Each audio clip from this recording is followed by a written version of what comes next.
신명기 6장 10절에서 25절, 그렇게 돼 있는데, 신기하게도 구조가 저희 주일에는 새벽 예배를 이렇게 하지 않으니까 좀 그럴 수 있는데, 구조가 똑같습니다. 그러니까 하나님께서 우리에게 주신 그 율례와 율법을 잘 지키고, 그것을 자녀들에게 가르쳐라. 항상 새겨라. 그런 구조가 지금 반복되고 있습니다. 그래서 10절에서 19절은 정말 그 땅에 살면서 하나님 경외하기를 잊어먹지 말고 순종하고 20에서 25절은 이를 자녀들에게 항상 가르치고 정말 음, 그것을 근데 이 율례와 법도를 가르치는 방법이 그러니까 자녀들이 이제 물을 때에 규례와 법도가 무엇이냐라고 했을 때 규례와 법도를 먼저 가르치지 않고 애굽에서 종되었던 우리를 하나님께서 구원하여 주셨다. 어, 그것을 먼저 얘기를 하고 있어요. 근데 이게 뭐냐면 사실 복음입니다. 복음. 네, 그러니까 오늘날로 치면 어, 우리 오늘날로 치면 하나님의 말씀을 지킨다는 것은 하나님이 우리를 위하여 무엇을 하셨는지를 먼저 알려주는 걸 말하는 거죠. 그러니까 그거를 생각해야 되는데 우리가 어, 복을 받고 오늘 이 땅에서 형통하게 살 수 있는 것은 예수님께서 십자가를 지시고 우리를 위하여 우리가 감당해야 될 그 죄의 업보와 대가를 대신 짊어지신 거예요. 짊어지신 거죠. 근데 이제 이거를 단순히 죽고 나서 나 죽고 나서 지옥 안 가고 천국 가겠다. 여기에만 국한돼서 생각하는 것이 아니라 우리의 일상의 삶 속에서 어, 우리의 일상의 삶 속에서 예수님을 만나지 못했으면 우리가 이 땅에 당했어야 했던 수많은 저주들과 환란과 고통이 많이 감해진 것이죠. 왜냐하면 예수님께서 우리에게 은혜를 베푸셨기 때문에 감해진 것이죠.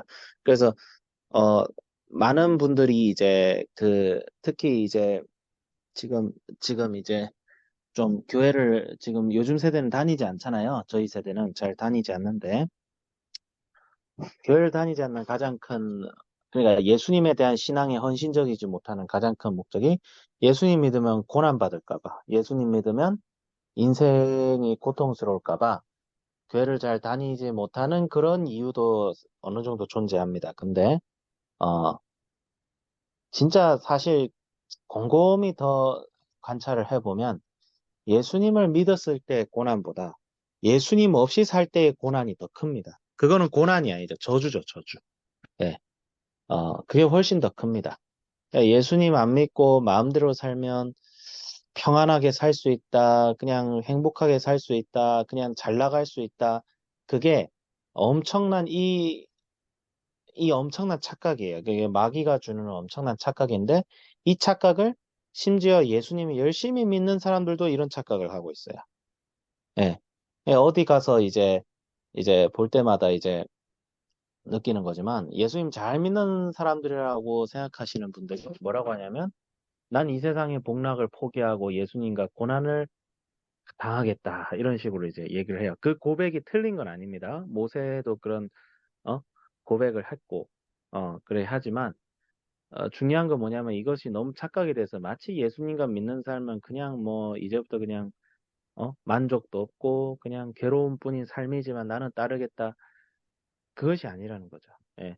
예수님께서 우리에게 주신 복이 있어요. 복이 있는데, 성경에서 얘기하는 복은 이제 제가 요즘 책을 읽고 하면서 느끼는 거지만 이 복이 성경이 얘기하는 복이 굉장히 광범위합니다. 근데 주로 구약에서는 좀 물질적인 것을 많이 강조하고 신약 시대에 오면 영적인 것을 많이 강조해요. 근데 중요한 것은 뭐냐면 예수님을 믿고 살아가는 삶은 반드시 복된 삶이라는 거죠. 예, 복된 삶입니다. 예, 물질적이거든 영적으로든 복됩니다. 예. 이게 잘못하면 이제 사람들이 착각하는데, 이렇게 복을 얘기하면 막 기복신앙이다 이러는데, 정확하게 설명하자면 기복신앙이 문제가 된 건 뭐냐면, 하나님이 주신 복을 돈으로 환산해 버렸기 때문이에요. 그러니까 돈을 많이 벌면 무조건 복이고, 돈이 없으면 네 신앙이 없다. 이런 식으로 극단적으로 해석을 해버렸기 때문에. 근데 우리는 두 가지를 경계해야 됩니다. 하나는 예수님 믿으면 그냥 고난밖에 없고 복은 없다. 이런 약간 어디 무슨 불교의 무소유 사상과 비슷하게 나오는 그런 것도 잘못됐어요. 그것도 그렇지 않습니다. 예수님 믿는 삶에는 반드시 복이 있습니다. 복됨이 있습니다. 그래서 절대 그런 무슨 어디 무슨 비탄에 빠지는 뭐 자기 연민에 빠지는 신앙도 잘못됐고, 근데 또 반대편 극단에는 마치 무슨 돈을 많이 벌면 그것이 복인 것처럼, 그러니까 이 하나님이 우리에게 주시는 복을 돈으로 환산해 버린 거예요. 예. 근데 그렇지가 않거든요. 예. 가족들과 오순도순 삼겹살 파티 하는데, 어? 그러면 그게 하나님께서 우리에게 주시는 복일 수 있는데, 갑자기 그걸 돈으로 환산해 버리면 호텔에서 오마카세 먹는 애보다 우리는 복을 덜 받았어. 이렇게 돼 버리는 거예요. 그건 잘못된 거예요. 그렇지가 않습니다. 예. 예, 그렇지 않습니다. 그렇기 때문에 하나님께서 우리에게 주시는 복이 분명히 있습니다. 근데 정말 그 형통함이 있을 때에 그리고 그런 물질적인 형통함까지 있을 때에 잊어먹지 마라. 까먹지 마라. 그 복이 어디에서 왔는지, 내가 지금 누리는 것이 누구에게서 왔는지를 기억하자. 물론 이제 우리가 우리 인생을 열심히 살기 때문에 그런 것이긴 하지만, 그렇게 열심히 살아도 하나님께서 허락하지 않으시면, 그러니까 땅을 아무리 일구어도 비를 내리시는 분은 여호와시고, 알곡을 맺게 하시고 추수하게 하시는 분은 여호와시죠. 우리가 아무리 물을 주고 딸을 경작해도 그것이 허락되지 않으면 경작을 할 수 없는데, 하나님께서 이를 허락하셨음을 기억하고 그것을 내가 먼저 하나님을 경외하고, 내가 먼저 하나님께 순종하고, 내가 먼저 하나님께서 정말 우리를 위해 하신 일들을 묵상하며 감사하며 그분을 사랑하는 삶을 살아갈 때에 어, 자녀들에게 가르칠 수 있는 거죠. 그러니까 이게 재밌는 게 자녀들이 먼저 물어요. 여기 자세히 가르쳐 보세요. 자녀들이 그런 아버지 어머니한테 묻는 거예요. 내 아들이 내게 묻기를 우리 하나님 여호와께서 명명하신 증거와 규례와 법도가 무슨 뜻이냐? 이렇게 물어요. 예. 너 교회 좀 다니라 이렇게 안 합니다. 그냥 자녀가 물을 수밖에 없어. 부모가 이렇게 살면.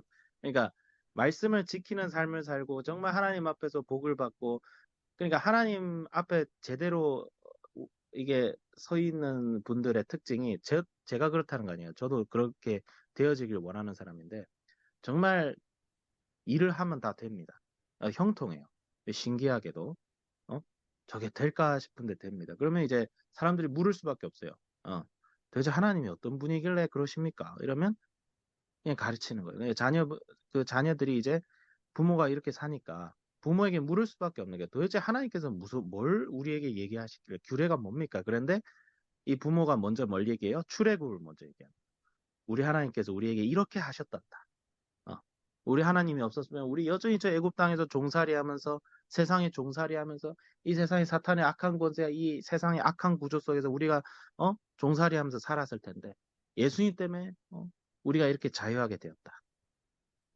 그걸 이제 얘기할 수 있는 거죠. 그래서 적용을 하자면, 나도 이런 사람이 돼야겠다. 저도 이제 교사하고 전도사지만 요즘 이제 우리 졸업생 원우들을 데리고 이런 순 모임을 해요. 근데 이제 매일을 하기가 힘들고, 대학생이다 보니까 또 아직도 새벽에 일어나기도 힘들어 해가지고, 이제 말씀만 매일매일 일단은 뭐 카톡에서 나누고 줌 미팅을 일주일에 한 번 하고 이런 식으로 먼저 하고 있어요.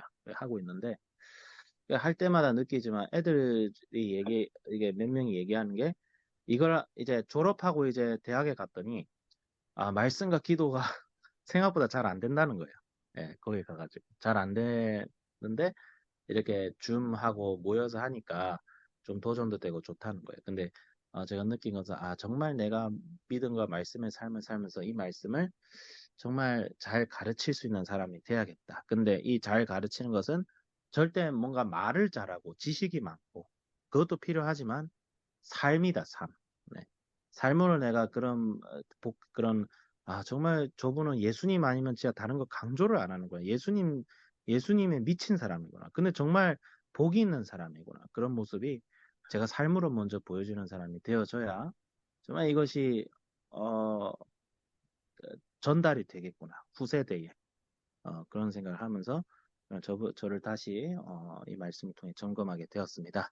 자, 오늘 하루도 어, 승리하시고, 오늘 애들이 도착합니다. 그래서 참 긴장도 되고, 또 저는 이제 또 어디 갑자기 제가 또 좀 학교에 남아서 애들 도와줘야 되는데, 또 무슨 이 학교 관련된 외부적인 이게 모임이 있어가지고, 의왕시에 또 갔다가 와야 되고 하는데, 많은 기도 좀 부탁드리겠습니다. 인간이 아무리 막 계획하고 뭘 철저히 해도 중요한 것은 하나님께서 인도하시는 길을 우리가 잘 알고 가는 것인데, 많은 기도 부탁드리고, 저도 기도와 성령이 성령보다 앞서지 않도록 많은 기도 부탁드리겠습니다. 자, 기도하겠습니다. 하나님 아버지 감사합니다. 주여, 예수 그리스도와 동행하는 길은 복된 길이고 형통하는 길입니다. 주님께서 우리에게 많은 축복, 복과 형통함을 주셨고, 그랬는데, 저희들이 여호와를 경외하는 삶, 아버지께서 우리를 위하여 하신 예수님께서 우리를 위하여 지신 그 십자가를 날마다 묵상하는 삶, 그렇게 사랑하는 마음으로 주님의 뜻을 따르는 삶, 그런 삶이 어, 우리의 존재 자체가 그런 복된 삶을 살아서 정말 우리를 보는 주변의 사람들이 묻지 않을 수 없게, 묻지 않고는 견딜 수 없게 할 수 있는. 저는 그래서 하나님이 도대체 누구인가? 왜 그렇게 성경 말씀이 도대체 뭐라고 기록되어 있는가? 그것을 질문을 하지 않을 수가 없게 만드는 그런 사람이 되게 하여 주시고, 정말 신앙이 제대로 전수가 되고 아버지의 그 귀한 말씀이 제대로 전수가 되고, 정말 이 세상에 예수님을 따르는 삶이 이 고귀한 것을 아는 거 외에, 이 고귀한 것을 아는 거 외에 다른 어떤 것도, 이 세상에 어떤 것도 비교할 수가 없다는 사실을 어, 깨달아 알게 하여 주시옵소서. 감사드리며 우리 주 예수 그리스도 이름으로 기도드립니다. 아멘.